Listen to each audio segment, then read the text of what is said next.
Hola gente, soy Máximo Locuendo presentando mi primer video historias de terror. Esta historia se llama La muñeca de trapo. Vayamos con la historia. Era una noche oscura, no muy distintas a las demás noches, pero esta tenía algo especial, quizás porque era la primera noche que Emily dormía muy lejos de toda su familia, incluso de todos sus amigos. Esa noche era fría. Algo más fría que otras noches. La niebla envolvía aquella ciudad todavía extraña para esa chica de 17 años, parecía temblarle las piernas como un niño perdido en el bosque, aunque dormía en una cama cómoda, acolchada y de sábanas tan blancas como la nieve que cubría el marco de aquella ventana que veía al fondo de la habitación. No veía gran cosa en esa habitación, tan solo veía un armario no muy grande, de madera de pino, algo viejo y estropeado. También veía una silla de un color no muy agradable, un poco vieja, y cuando la miraba le entraban pequeños escalofríos, que provocaban que el vello de su brazo se erizara cada vez más. No distinguía muy bien un objeto que había en el suelo junto a la silla, pero parecía ser una especie de muñeca de trapo. Era vieja como todo lo de aquella habitación, y por lo poco que se veía parecía tener uno de sus ojos fuera de su lugar, como si hubieran estado un par de lobos jugando con ella. Pero a pesar de ver todo aquello no tenía miedo, solo sentía una enorme añoranza hacia su familia y amigos. Pensó un largo tiempo y tras reflexionar sobre la pérdida reciente de su familia a su alrededor se levantó y dando vagos pasos sobre aquella superficie fría y no muy lisa, se acercó a la ventana. Asomó la cabeza muy lentamente y se dio cuenta que algo en esa habitación no encajaba. Repasó con la mirada por última vez la habitación, ya que desde ese ángulo la veía mejor, empezó a subir su ceja y puso una cara de asombro al descubrir la otra parte de la muñeca de trapo que había al lado de la silla. La muñeca no era igual de lo que ella había imaginado, desde ese lado la muñeca estaba intacta y como si la acabaran de sacar del plástico que seguramente la envolvería antes de ser vendida. Esa parte de la muñeca, aunque no parecía muy lógico, le daba mucho más miedo que la otra, así que empezó a temblar con muchas más intensidad que antes.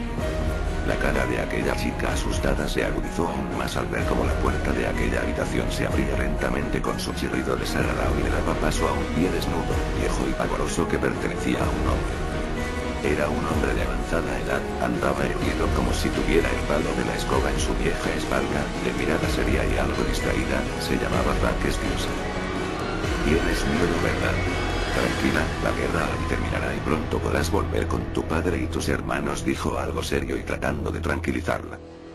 No tengo miedo, solo los echo de menos, dijo mientras se sentaba en la cama. Esta habitación está vieja, era de mi hija cuando aún vivía aquí, dijo con la mirada triste. ¿Por qué se fue? Dijo seguidamente. No se fue, murió, dijo aquel viejo agachando la cabeza. Lo lamento, dijo la niña, siendo ahora ella la que trataba de tranquilizar a aquel viejo con la mirada perdida. La niña lo sentó en la cama y se fue hacia la silla, cogió la muñeca y la puso sobre la cama. ¿Era suya?, dijo, refiriéndose a la muñeca. Sí, está algo rota. Hace mucho tiempo que está aquí, dijo mirando a la muñeca.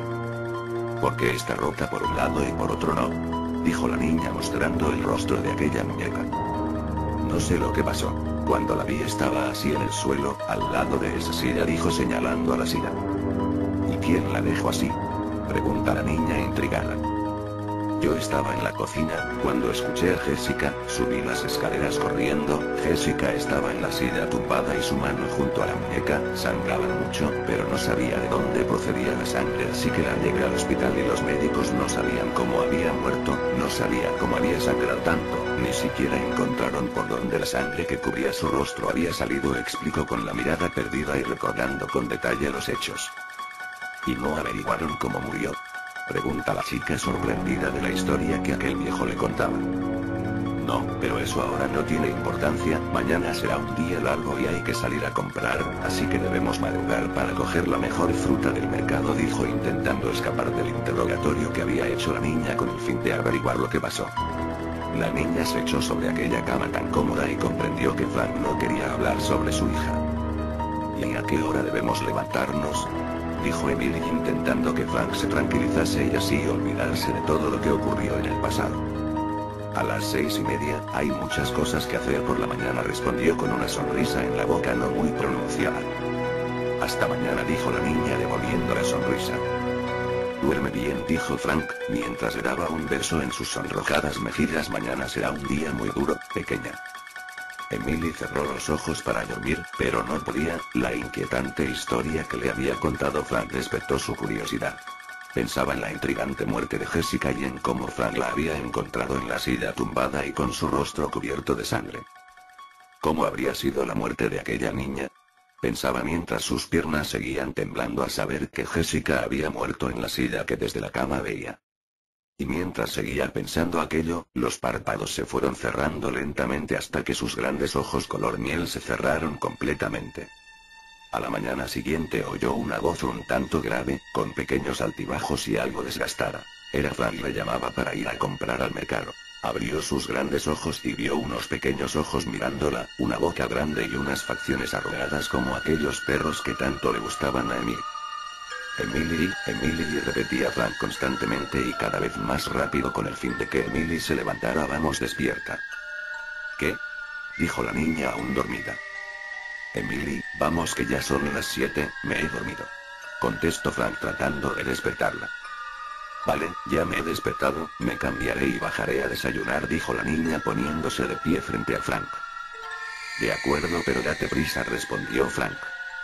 Emily se vistió y cogió una mochila que había en el suelo, era de un color un tanto alegre, parecía nueva y tenía muchos compartimentos de diferentes tamaños. Sacó una especie de monedero de uno de esos bolsillos, era un monedero de colores alegres y algo estropeado al contrario de la mochila. También cogió un abrigo y una bufanda que tenía sobre la mochila. Cuando bajó, Frank estaba en la cocina y sobre la mesa del comedor había varios platos. En uno de ellos estaba el plato preferido de Emily, huevos fritos, eran perfectos, la clara era tan blanca como un oso polar recién salido del agua y está rodeada a una yema perfecta. En otro de los platos había tortitas recién hechas, su aspecto era increíble, parecía haber sido hecho por un excelente cocinero. En otro de los platos había una fina capa de piña, tan fina que parecía que la hubiesen cortado con un cuchillo tan afilado como el que usan los carniceros para cortar la carne. Y por último había un plato con panceta de cerdo algo chamuscada. Parecía que aquel viejo sabía cómo agradar a la pequeña Emily y que supiera cómo le gustaban a ella los desayunos. ¿Zumo?, preguntó Frank, levantando la jarra esta recién exprimida. Gracias, Frank. Oye, ¿cómo que cocinas tan bien?, expuso la niña cogiendo el vaso de zumo. Hace mucho tiempo, yo era el mejor cocinero de la ciudad, pero ahora y solo soy un simple viejo, explicó Frank. ¿Por qué dejó usted de trabajar como cocinero?, preguntó la niña intrigada. Lo dejé cuando Jessica murió, he estado mucho tiempo sin cocinar para nadie, tú eres la primera en muchos años, dijo desolado y agachando la mirada. Usted no se merecía lo que le pasó a su hija, es un buen hombre, explicó Emily, serenándolo. No pasa nada, siempre pasan cosas malas a personas buenas, dijo Frank. ¿Por qué?, preguntó la niña enfurecida. ¿Por qué? ¿El qué?, preguntó extrañado Frank. ¿Por qué siempre le pasan cosas malas a la gente buena?, volvió a preguntar Emily. No lo sé, nunca me lo pregunté, solo sé qué pasa y ya está, dijo Frank. Bueno, ¿ya has terminado? Oh, sí, dijo la niña cogiendo el abrigo. Salieron por la puerta algo rota y desgastada. Frank cerraba las cerraduras con una llave muy antigua y oxidada. Bajamos por las pequeñas escaleras que había antes de llegar a la verja que daba a la calle y salieron. La ciudad era muy acogedora, no era como la ciudad en donde Emily vivía, no para nada, no se parecía en nada a aquella ciudad. Era una ciudad muy agradable y había muchos edificios, no demasiados, sino que a Emily le parecían muchos menos que los que había en Colin, su ciudad natal. Esta ciudad no era muy grande, era una de las ciudades más pequeñas de España.